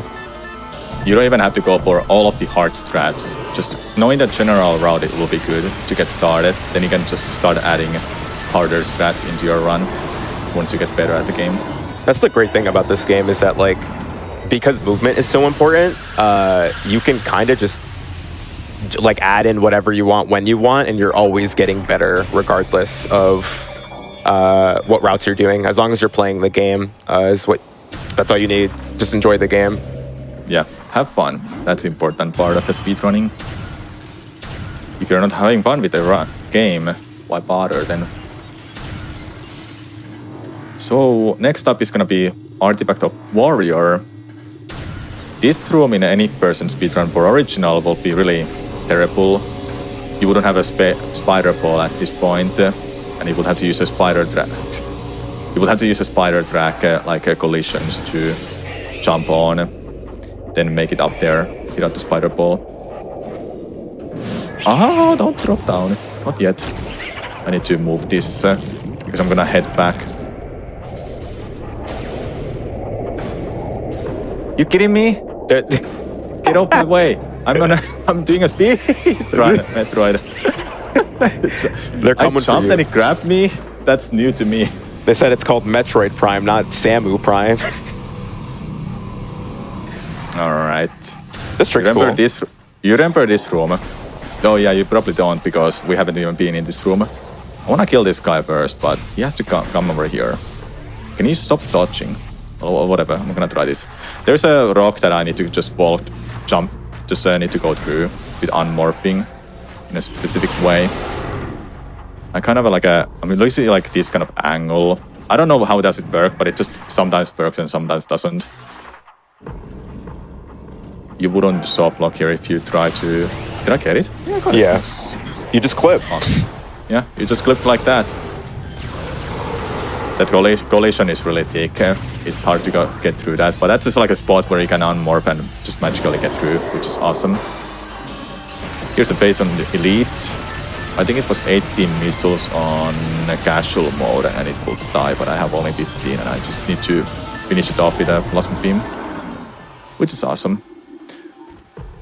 I'm not too sure is the thing here that the platforms wouldn't go down if I scan that too early. So I just wanted to wait that cutscene to finish. Yeah, normally So you would actually- want to try to cutscene overlap that. I think it is if you're too early. It like interrupts it. Yeah, something like that. Okay, we got that. Gonna kill one of these cameras because it's gonna be obnoxious otherwise. There is a way to skip this part where I would have to not lower these platforms, but jumping at that pipe is not as easy as it looks. There's like a certain pipe, I can look at it right now, like something like there you can jump on, but good luck jumping while every enemies are trying to hit you. I'm gonna just do a favor and take them all out at the same time. Use this metal thing, laser thing to open the path for us. I have no missiles. Well, it's okay though. You remember earlier how I moved this thing? I only had to move the middle one, so I can race back up with the spider ball. I think the collision is a little changed. It might still work that you can jump in the middle of the tower, but I didn't mess around with that too much to make it to work. Those Yeah, lobs you can might still be do just... that. Okay, I was like thinking the other day, too slippery in this version. What we have left are 3 artifacts before the final one, the 4th one. Then we're just gonna beat the game. He's just going to be getting out of One power. mines. So you could probably read a donation or two. Yes. $23 from Dami Salami and Cheese, who says, I'm bad at math, but my partner said $23 is a prime number. Awesome Metroid Prime run, and let's hit 1 million. We also have a $53.47 donation from Anonymous, who says, 3 primes for you. 53, 47, and 5 plus 3 plus 4 plus 7 equals 19. Thank you very much, Anonymous. This trick is deceptively hard. Nice. Yeah, it's very hard. The camera might start shooting you, and if it hits you, you might fall down. There's also a pirate, but I got through that really smoothly. Yeah. I think there's a lot of like different philosophies that people go with that. Like, I think me and you both do space jumps the whole way. Some people do like space jump, single jump, space jump, single jump, space jump or something. But it's definitely a trick that a lot of people have trouble with. It's a lot faster than using like killing all the enemies and then using Spider Ball to get out of there, though. So it's worth learning for sure. Yeah, it's just really punishing if you will fall down most likely if you fail it. And jumping on that is not as easy as it looks. You might actually go in between the rails that I was jumping on, so I have to be careful to not block too much when you land on it. Yeah, because there's no way or no convenient way to lock your acceleration in that room. Like on the GameCube version, for example, that trick isn't that scary because if you do miss a jump, it's pretty easy to save yourself and you won't fall all the way down. But on this version of the game, because there isn't a way, or again, convenient way to lock your acceleration there, if you miss your jump, you're almost certainly falling all the way to the bottom. And then you have to contend with like the enemies that are down there. There's another turret down there as well. You have to do a whole bunch of jumps to get back up. Yeah, it's it's a whole ordeal. I have no missiles to kill this Metroid. Hunter Metroid it was called, yeah. I didn't get the height. No, I'm not gonna get the height with that. I have to kill this, I think, if it's gonna be on my way all the time. Am I not in a right spot? There you go. I think it Yeah, all the way to Ventrana. All the way to Ventrana's edge, just for an artifact. Yeah, this is unfortunately the hard both grapple beam and plasma beam requirement. Unfortunately, there's no realistic way to skip this quickly. There's a lot of reasons for that. Yes, you could technically do an out of bounds to get here. There's problems with that though, because you would still need plasma beam either way, because unlike a lot of other plasma doors that are outside of phase-on mines, this plasma door is plasma on both sides. A lot of the other plasma doors that are in other parts of the world, for example, in Talon Overworld, will only be plasma on one side. So if you wall crawled into there, you would be able to get out. You don't need plasma to get out of it. That's not a luxury that we have in this one. And then also, there's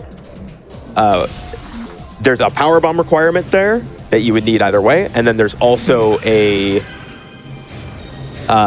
grapple beam requirement because they had changed the collision in the room so that you can't just like climb on a bunch of branches to get up there. But like I said, just freeze that pirate and stand on him. Like it'll probably work. Just try it for like 2 years. You might get it. Yeah, it might work eventually. I must say, at this point, I'm really happy how well this run has gone. No major slip-ups. Didn't have to use my backup files that I may or may not have. We'll never know, I guess. The hypothetical backup files. Yeah. Yeah, this run was good. Yeah, this run has been solid. Pretty good for a Tears of the Kingdom speedrunner. Yeah, Tears of the Kingdom. That's been a good practice for my marathon run, I must say. I was gonna say, why do we keep following? Why do we keep following each other in games?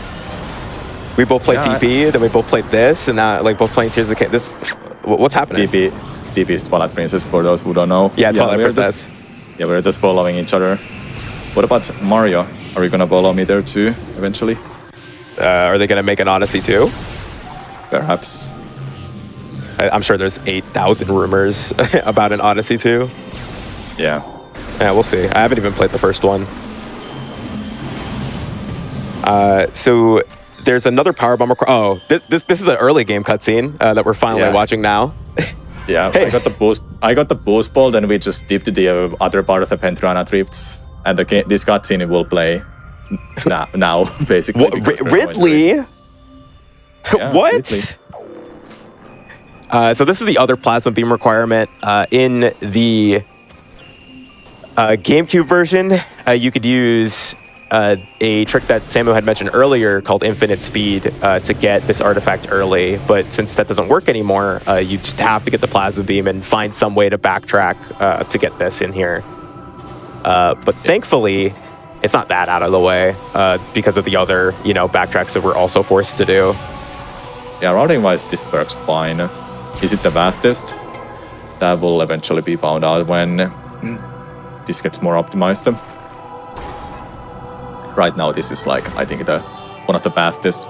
Maybe your route might be better, but the 2-trip mines has its pros and cons, just like any route too. Minimizing the amount of elevators and cutscenes is much better. The thing to try to optimize. I think my route's a little bit more consistent, but it has some problems with speed where your route does not. I still do. I have early plasma beam, meanwhile your route doesn't have, right? Yeah, no, I get grapple first. So you don't have to do that then, and you have a backup plan if you happen to fall down. Yeah. I mean, that's, again, one of the best parts of Metroid Prime is that we can have routes that... I don't think we've, like, completely covered, like, the differences in our routes, but, like, our routes are actually, like, a lot different. Like, kind of not comparable. Like, if you just played my PB and his PB side by side. And this game, like, despite any changes that they make to it on, like, whatever version that you play, like, we can have routes that are that different and still... have a fun speedrun that we both enjoy doing. Yeah, for sure. Don't have to go with the one round only. I think that's the fastest, but you're gonna have like make your own route based on the tricks that are known. I think something both of us, both me and you, talk about a lot is like speedrun for fun, guys. Like, don't think that you have to do the most optimal thing. Don't think you have to buy like 20 different things to do whatever. Like just speedrun. Yeah. I had to get that power bomb. Oh yeah, I already have it. That was just a short. Did you forget? Oh, I was like, did you forget? No, I was just trying to make a joke there. So yeah, speedrun for fun, everyone. That's all that matters. If you don't have fun, why bother? I've been doing this like half of my life. How am I still here?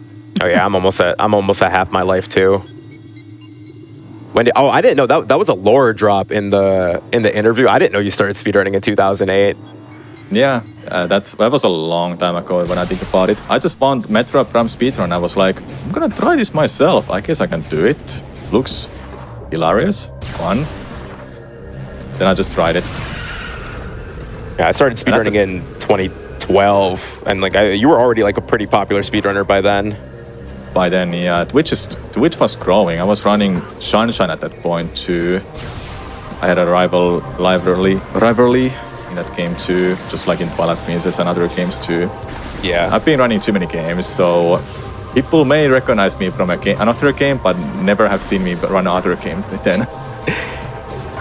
Sam is just going to be running to the boss. We could probably do some more donations really quickly because there's going to be some more stuff to explain after that. Yeah. Sure thing.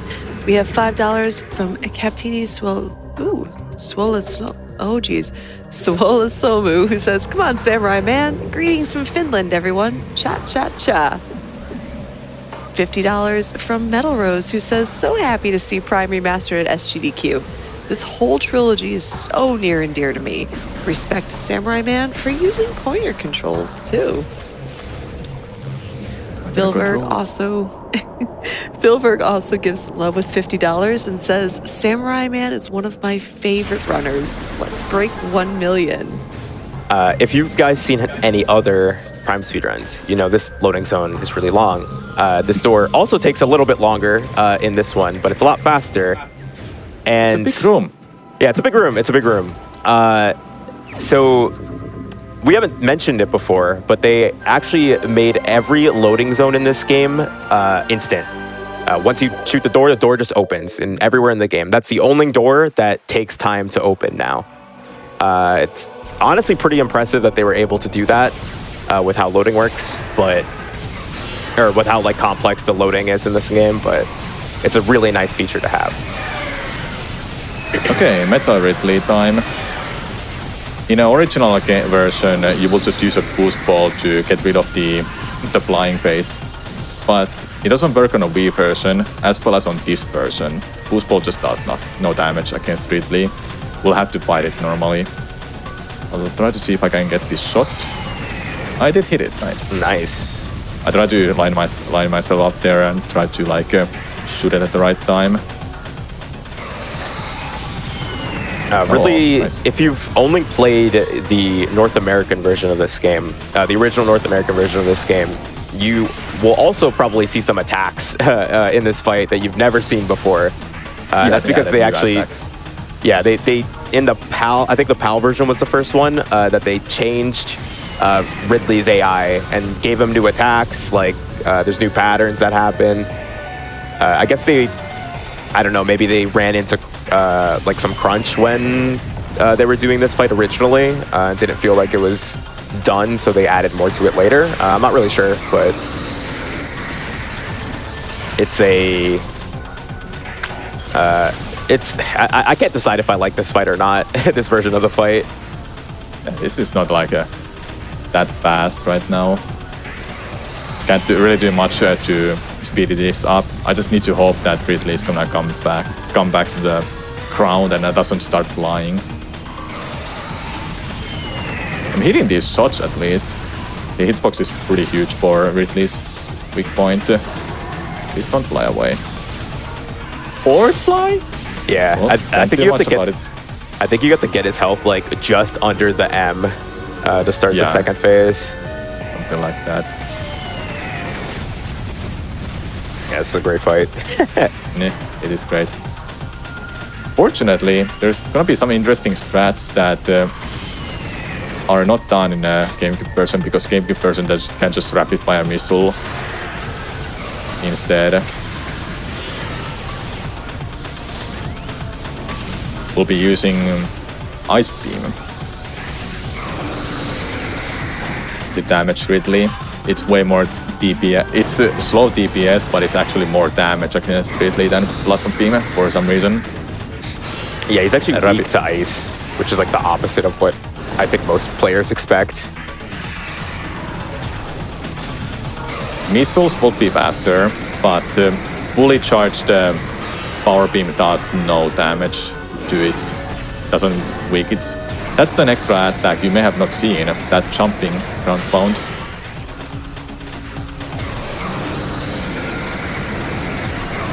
They also changed it. This might be a Wii change. I'm not 100% sure, but on the GameCube version, to hit that snipe that Samu got when Ridley was about to do the charge attack, you'd normally have to untarget to get that. But in this version, you could just wait for the attack. Samus will automatically hit it as long as you release a shot at the right timing.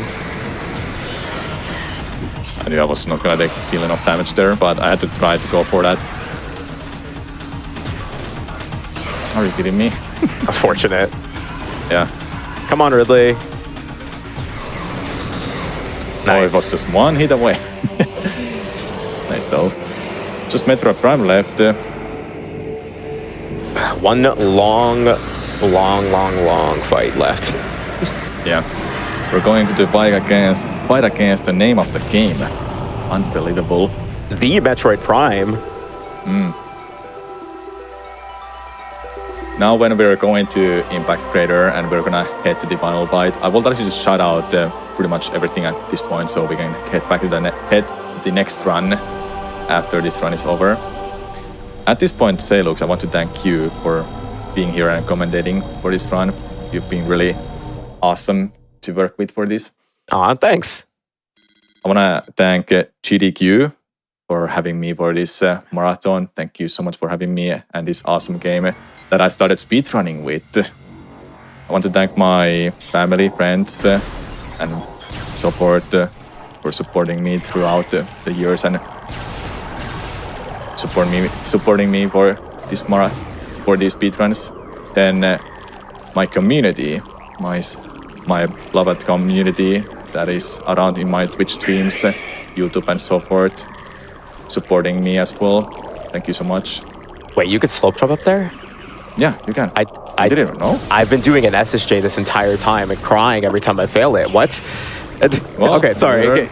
Continue, like my bad. Learning something new. You're learning something new, it seems like.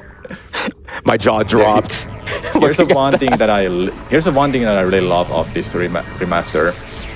That animation is smooth, looks incredible. It looks so I good. love it. This entire fight looks great. It looks amazing.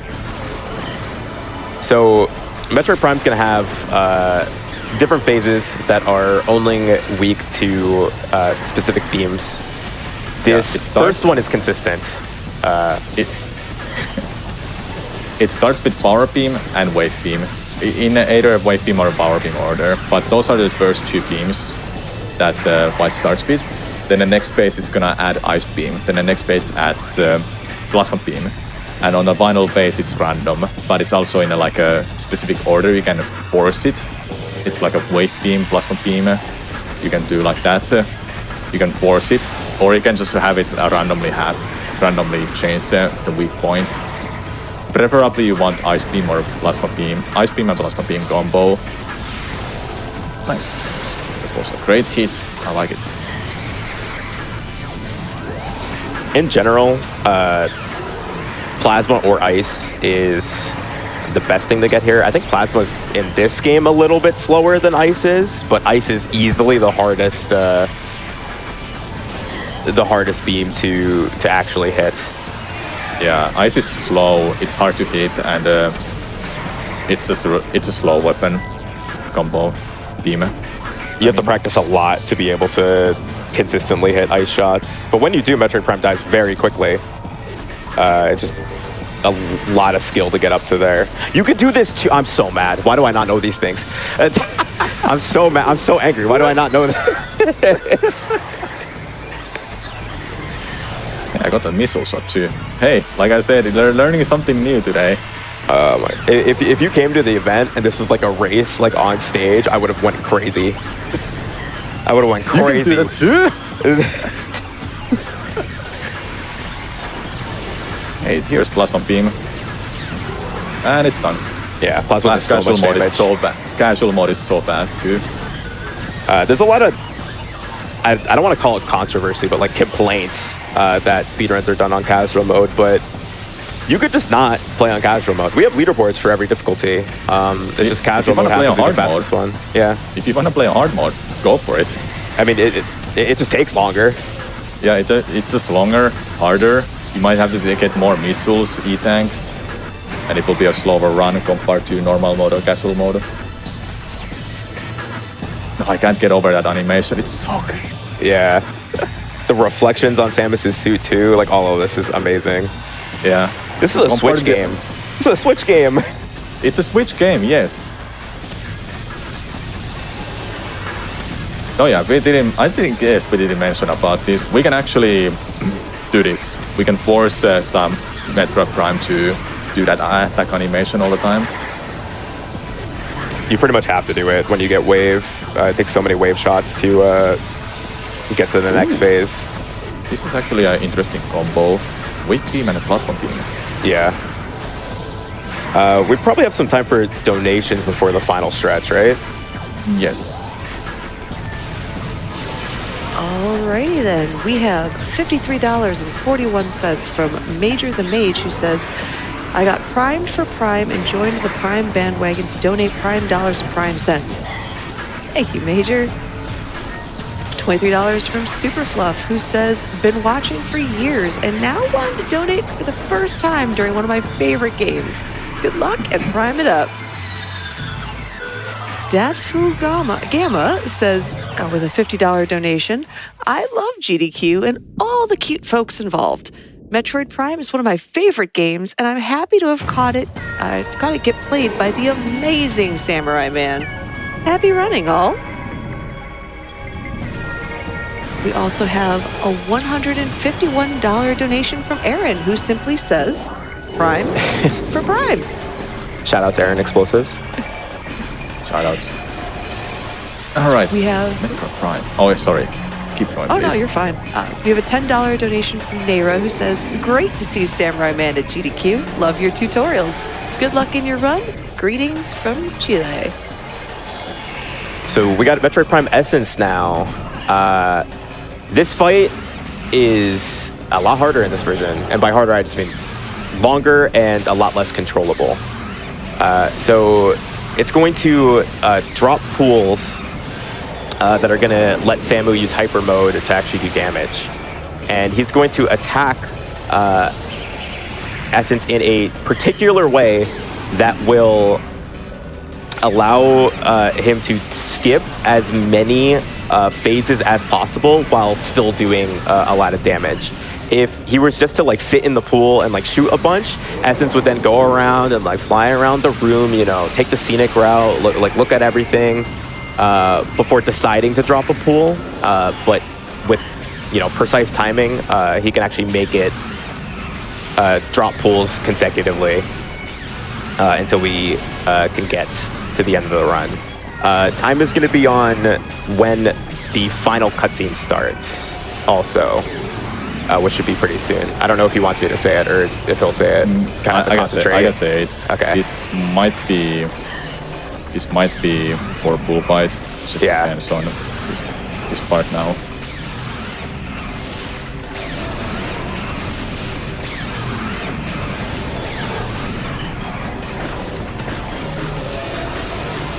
Where's the hyper beam? Where is it? There. And that is time. What was the final time? I'm curious. I think it was a 156, right? Underestimate. I'm happy with that. That was a really nice run. I'm really proud that I was able to showcase the whole run from start to finish without failing too many big tricks.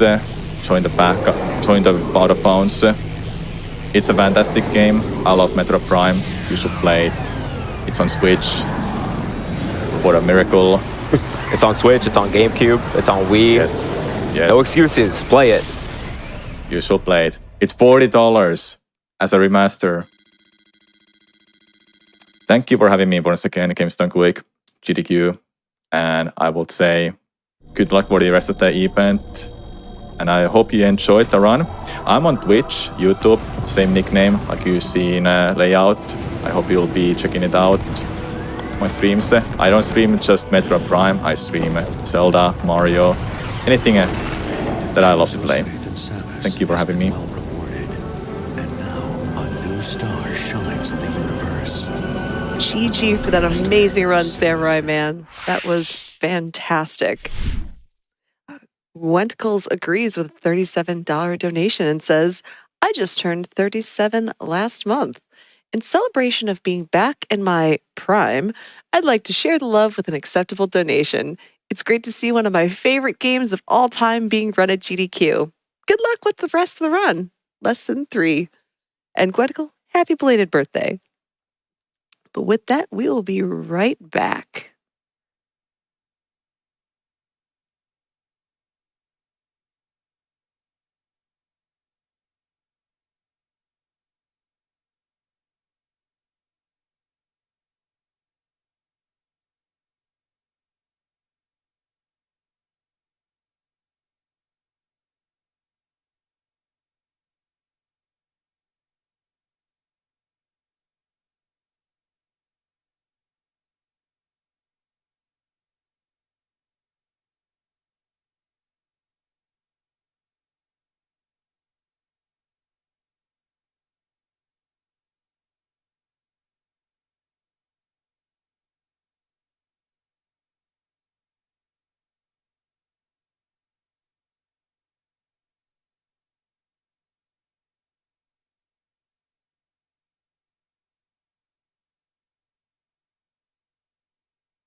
Did you know Fangamer is a video game merchandise company based in Tucson, Arizona, and that they actually ship worldwide?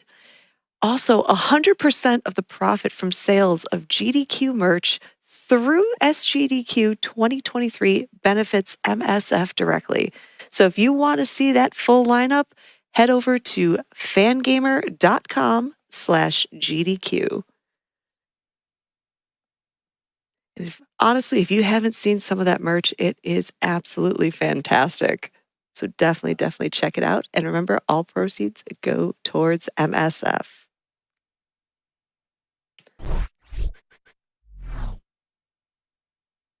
Oh, but as a quick reminder, we have that Miracle Bee fight that we are still looking to unlock, and we are running out of time, friends. We are about $700 away from getting that $30,000 incentive. And I know we can do it, chat.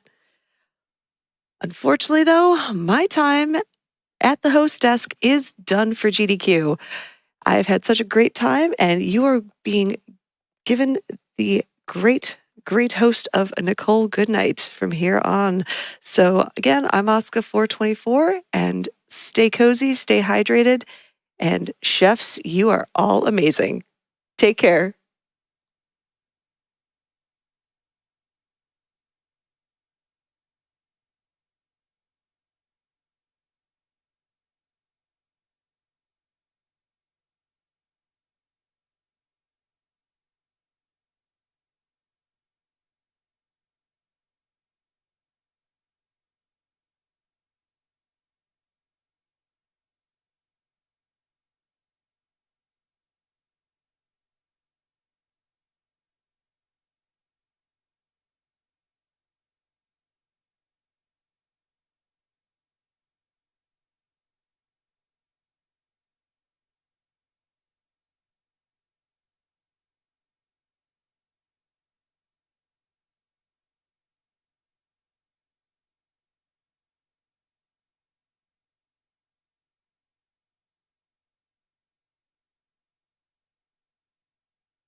Hello, SGDQ 2023. How are you all doing? Good to hear. I am Nicole Goodnight, and I am going to be your host for this Pokemon Coliseum run. I am so excited to see everyone. And as an update to the bid for the Miracle Bee fight, we are at $29,650 out of $30,000. We only need $350 to get that met. Let's get that met. Also, we are at $948,000. Chat, audience, we are so close to $1 million. Let's get that done during this run. Yeah, give yourselves a hand. This is phenomenal. Again, we would not be able to do this without every single one of you, so thank you all so much. I have a $100 donation from Drift and Soul. Let's see that Miracle Bee fight, y'all. More Coliseum equals more fun and more money to MSF, of course. Thank you so much for your donation.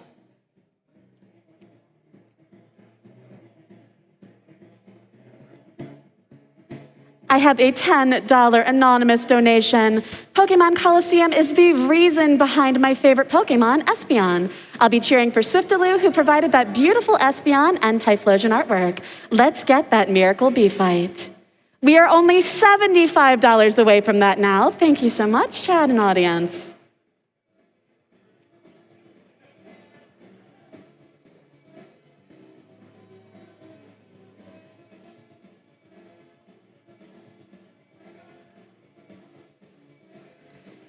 Ghosty donates with $7. 5 and 7 are both prime numerals, therefore, donation haiku. Thank you very much.